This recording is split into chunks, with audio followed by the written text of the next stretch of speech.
And it is finally time to get to the February top 25. Yes, I understand we are now several days into March. My schedule has been just crazy the last month, especially with traveling, and I've been trying to catch up on YouTube and Grand Arena streaming, and this video really snuck up on me, but I am excited to reveal this list to you. And before I get to the list this month, I want to give a special shout out to my buddy Skeltrix. You guys have heard of him, the Raid Master himself. He is actually editing these top 25 videos every month. A link to his channel is down below in the description. All right, without any further ado, let's get to this month's top 25. We are going to start by doing the bottom 10, and then I will get a little more in depth with the top 15. Number 25, we have got Finn. 24 is Wampa. 23, Palpatine. 22 is going to be Hermit Yoda. 21, Talzin. 20 is going to be Kylo Ren Unmasked. 19 will be Asajj Ventress. 18 is Jolee Bindo. 17, R2-D2. 16 is Bastila Shan. All right, so looking at this bottom group, this bottom 10 here, two people stayed the same. So we've got Bastila, consistent at 16 from last month, and Finn, consistent at 25 last month. No shuffling there. Everything else changed in this, but everything didn't change by much. Basically, out of all of this, nobody moved by more than 2 spots. It's just the bottom 15 has been shuffled a little bit. Looking at Wampa, Wampa fell down a spot. I can't really think of why that would be other than just the way the votes panned out this month. I don't feel like Wampa has diminished use this month. It's just probably this bottom group is a little more stagnant. Palpatine, he doesn't really, he went up 1 spot last month. He was at 24, this month at 23. He still has a lot of use in this game. My new favorite place to use him is in Territory Wars to counter Bosk teams. Palpatine with a fast Thrawn can be a really great way to mitigate those Bosk teams. Just lay a fracture on Bosk and then work on the rest of the team. Tends to work pretty well for me. Hermit Yoda did fall down 2 spots. This to me might make the most sense out of this group because Hermit Yoda, while very usable, I think a lot of people are realizing that he's not quite fitting in that Revan meta team as well as other characters. Some people still do use him and probably effectively, but at least in my shard, I've noticed that Hermit Yoda is not in very many Revan teams anymore. The more popular choices are going to be Bastila and General Kenobi, etc., with that triumvirate of the triumvirate I like to call, which is Revan, Yoda, and Jolee, of course. Talzin, she goes up a spot. Crew is pretty much, let's see, he's going up 1 spot as well. And then Asajj Ventress fell down a spot. Jolee, let's see, he went up 1 spot. He's in at 18. For Jolee, I think Jolee does deserve to go up and maybe even a bit more, especially because I think this month a lot of people started realizing how viable Jolee is in raids. I was actually not using, this is me, maybe I just realized this, maybe you guys already knew, but I was using a different team composition, but then we had a couple videos come out recently showing how it can be really, really good to take your Revan team in at the end of phase 1 of the Heroic Sith raid and then carry that team through phase 2, and you can kind of take advantage of what those teams can do before they, kill Nihilus right before he gets to enrage or close after, and then have basically a fresh slate, and then Jolee's there as your insurance policy. Plus he's able to call Yoda so much, and more Yoda basic is pretty much where it is at, my friends. R2-D2 went down a couple spots, and Bastila consistent there at 16. All right, so not much else to say about this bottom group of 10. The top 15 is where I want to spend more of my time analyzing what we have got. All right, let's reveal numbers 15 through 11 to start with. Number 15, General Kenobi. Number 14 is Bosk. 13, Nest. 12, BB-8. And 11, we have got Darth Sion. Now, this is about as uninteresting as it could possibly be. 4 out of these 5 stayed exactly the same. Scion was 11, BB-8 was 12, Nest was 13, and Bosk was 14. General Kenobi is the only one that's different out of 11 through 15, and he jumped 2 spots. And to me, General Kenobi, I love seeing General Kenobi have this long-term sustained viability. I mean, when has General Kenobi not been viable? From when he first hit in this game? And there's been months where, you know, he's going down, he's trending down, and then something happens and he still finds a way to work his way back up the ranks. I don't know if anything that revelatory happened with General Kenobi this month, other than we just are living in a Revan paradise for the meta. And so, I guess it is what it is. But one thing that does intrigue me that I am interested in is I feel like the pollsters really got this particular group right. And let me explain why. This month, I actually doubled the size of my pollsters. I've been working with a group of 50 pollsters, and I ended up opening the floodgates, and I found another group of 50 guys that were really qualified to be able to vote on this poll.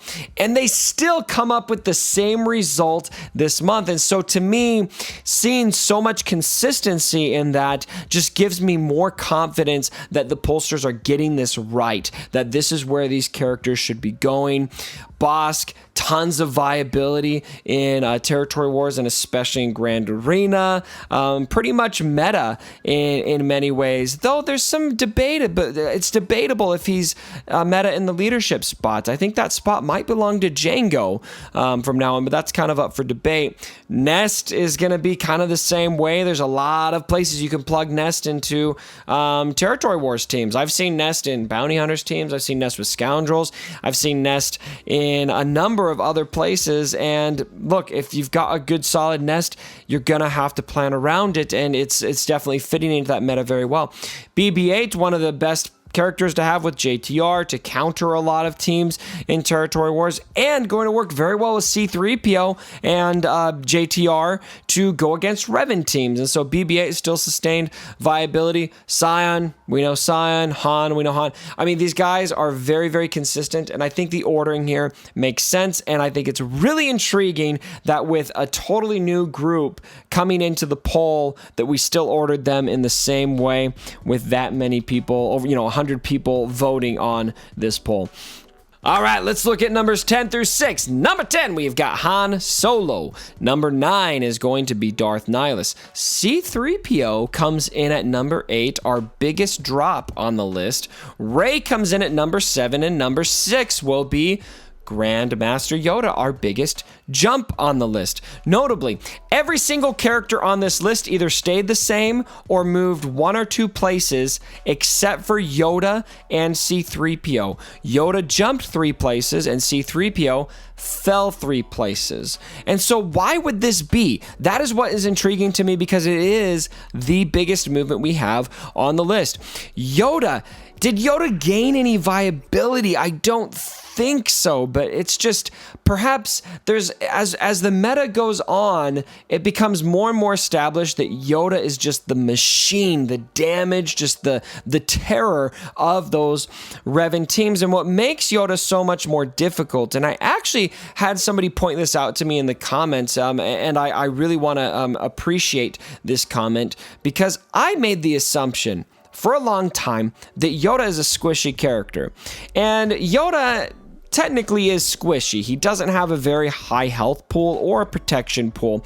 But something that Yoda does, if you're going to target Yoda and try to take out Yoda early in these Revan mirror matches, it can be really dangerous, because he's really not that squishy. He gains foresight over and over and over again. And so when you insist on attacking Yoda, it can actually work against you, because he gains that foresight so frequently that a lot of those hits aren't landing, effectively making him a somewhat tanky character. And so I think as we get to know this meta even more, as it's been, more and more frustrating to deal with. I mean, who has not thrown their phone into the wall over a Revan mirror match recently? I can't say that I'm not in that camp. It is just, he has further established himself as the damage machine in that meta, a force to be reckoned with, and one that you can get really penalized for if you try to take out too early because of that foresight game. C-3PO is the other interesting one in this group, because he goes down 3 spots. Why is this?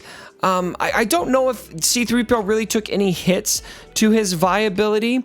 So I almost feel like chalking this up as a random drop. Maybe it's just more that we're realizing that Yoda and Rey might have more value, and maybe Chewbacca, who is actually, spoiler, in at number 5 on the list, which I'll talk a little bit more in depth about as we go on. And C3PO was in that 5th spot last month. And so I think with C3PO, he still has a ton of viability. He's going to do a lot of really great work in the raids, and he's really integral to beating Revan if you don't have Revan. Maybe it's more that his value decreased once everyone got Revan, because everyone now has another solution to Revan, and so to some people it might seem like he's got decreased value, but to me, C3PO's value, what makes him so good, isn't necessarily arena. I think he's so valuable in raids and in territory wars that that's kind of what earns that rank for him more than what he can do in squad arena. And as I've stated several times before, this is not a squad arena list. All right, and then finally getting to the top 5, as I spoiled already for you, Chewbacca comes in at number 5, Trey at number 4, CLS number 3, Thrawn number 2, and Revan is number 1. Can it get any more boring than this? This is exactly what we had last month, with the exception of C3PO was in at number 5. Now we've got Chewbacca in at number 5, which Chewbacca was only number 6 last month, a jump of 1. Probably makes sense. Maybe that's a shuffling of C3PO because everyone doesn't need him as much anymore. But Trey, CLS, Revan, Thrawn are all in the same spots. What I am the most intrigued by is, will this be the same next month at this time? Who is not tired of this Revan meta? We've got, is it still going to be Revan in the top spot next month, but maybe with a Darth in front of him instead of Jedi?